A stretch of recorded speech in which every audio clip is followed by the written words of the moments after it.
So behind me in this field is Romano British settlement.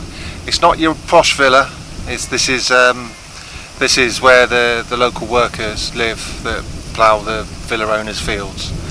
And it's one of 3 sites that I really like, and I come back to over and over again, just because I enjoy looking at stuff like this on a walk. There's not much to see. There's a slight undulation. It's ploughing has reduced it to, it's flattening it year by year, but the plough brings up pottery, which you can find on the footpath as you're walking along, which I enjoy doing. It's really sad that these earthworks are being flattened, but it's that flattening process that gives us the pottery. Don't take it away, leave it, have a look at it, enjoy it, and then put it back. I found 3 pieces which I've just videoed. I shall show you them now, but put them back for other people to enjoy. Aha. You soon get your eye in with pottery. Can you see that? And that. Yeah, let's have a look. Yeah.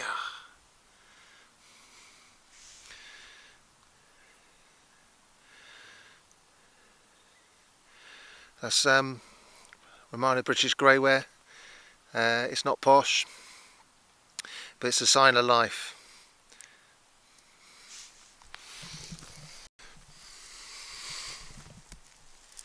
Let's have a look at this. Yeah,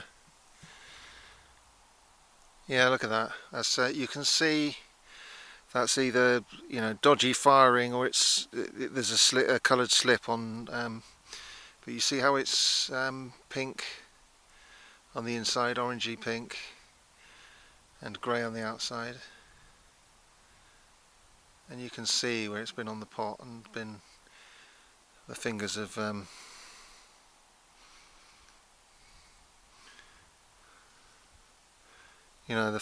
fingers have created marks. These are nothing. They're just bits of old crap. Oh, another way of you'll pick up loads and loads of rock when you first start doing it. You'll pick up loads and loads of rocks, and a way of doing it, of working out. I'm quite good at working out now, but you can break them in half, which you can't really do with rocks. It's a good way of working it out, but as long as you've got permission to be doing that sort of thing. But I don't have that permission here.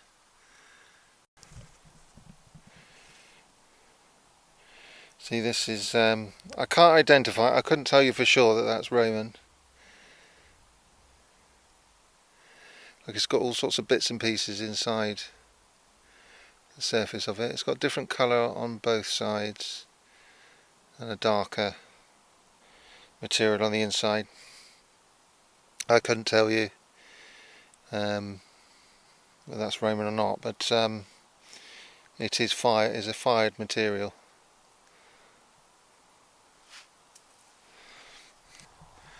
So to find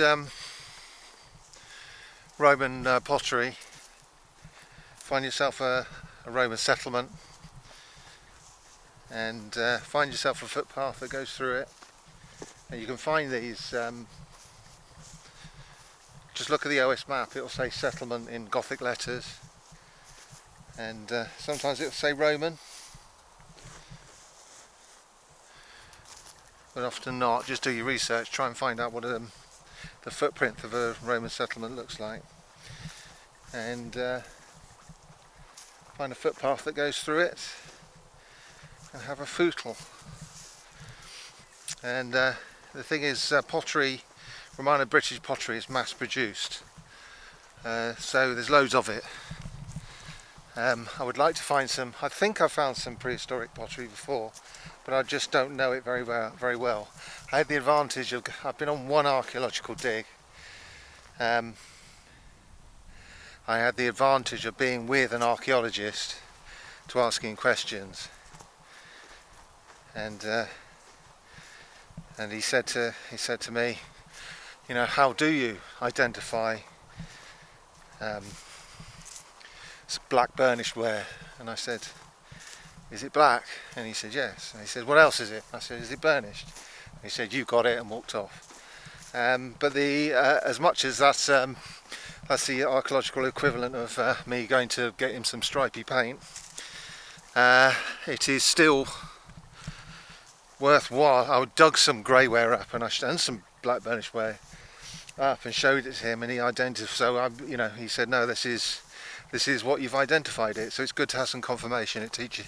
I get to learn. There's not a lot out there on books, but yeah. But if you're on a Roman site, because it's mass produced, there's loads of it, and each time they plough it, more and more of it comes up. Up there is the Ashbury, of which for which this parish is named. So in Anglo-Saxon times that was Ashes Beria, and that suggests it's a fortification. A bury is a fortified settlement in Anglo-Saxon times, but it doesn't look like one to me. It's ginormous, goes on for miles. It starts at the top of the hill, goes down into the valley. It does tend to suggest. I can understand why it's marked as a park pale on the Ordnance Survey map, but the fact that it's marked on an Anglo-Saxon charter suggests that it is not. The park pale's too late, but it doesn't mean it's not some sort of other ranch. And secondly, you might be able to see that the ditch is on the outside. This is the outside of that bank. Ditch is on the outside. With a park pale, it must be on the inside to stop. Deer can get in, but then deer can't get out because they have to jump over the ditch and then the bank, and they can't do that. But this is here.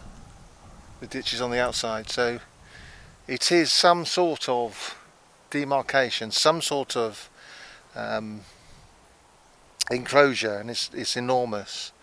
And on the inside we can see from the LiDAR there's Celtic field boundaries. So who knows? I don't know. I'm pretty sure it hasn't been dug yet. But yes, it's very much different from places like Uffington Castle, which is only 3 or 4 miles in that direction, which is very, very much different to this. But it's. I just thought I'd point it out. There is evidence to suggest things that aren't on the that are different to what the Ordnance Survey map says.